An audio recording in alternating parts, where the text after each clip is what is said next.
So the next example of finding regions by slicing is a very special example that we'll be doing in much more detail as we go through the next couple of days. And this is the case that our three-dimensional object, whose volume that we're trying to find, can be obtained by taking a two-dimensional region and spinning it around either the x-axis or the y-axis. In this case, we have a bounded region between f of x equals x times 2 minus x and the x-axis. Now, absolutely the very first thing that I'm going to do, really live as I am reading this question, is I'm going to get a sketch of this picture of this region going. So x times 2 minus x is a parabola opening down with intercepts at 0 and 2. Here is the x-axis, and we're taking the region between them, and then spin this region around the x-axis to form a three-dimensional object, which is called a solid of revolution. So let me try and draw this properly now.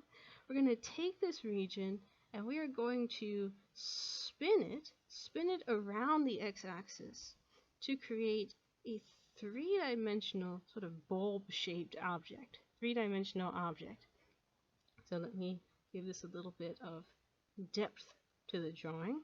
Here is an image of the three-dimensional solid of revolution formed by spinning this fan-shaped green region around the x-axis, fan blade-shaped region. So, how can we find the volume of this region? We are once again going to try and find the volume using slices. And hopefully this drawing, as I have put it together, indicates perhaps how we should slice this region using our bread knife.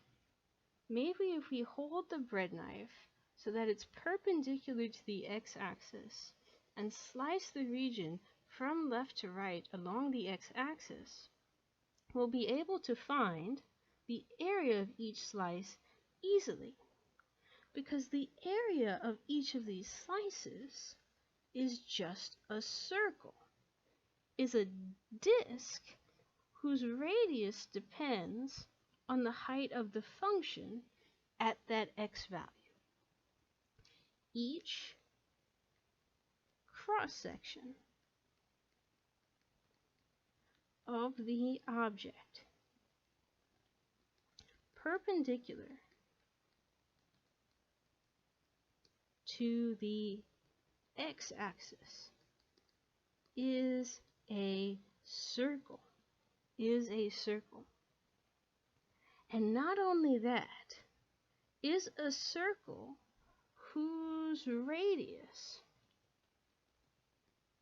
is equal to the y value of the function, is equal to the output of the function, is equal to f of x, a circle whose radius is f of x. So what is the consequence of that? The consequence of that is that the area function can be found using the usual pi r squared formula. Except in this very special case, the radius of that slice is equal to the y value at that position, equal to the output of the function f of x that we use to create this region that we are spinning around the x-axis. So that means that our area of each slice is equal to x times x minus 2 quantity squared, x times 2 minus x quantity squared. In other words, is equal to 2x minus x squared quantity squared.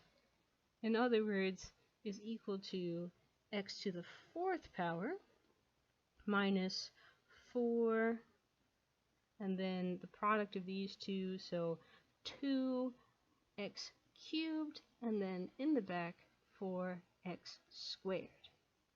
Here is our area of a slice at an arbitrary x between the left limit of 0 and the right limit of 2. So if we integrate from 0 to 2, our area function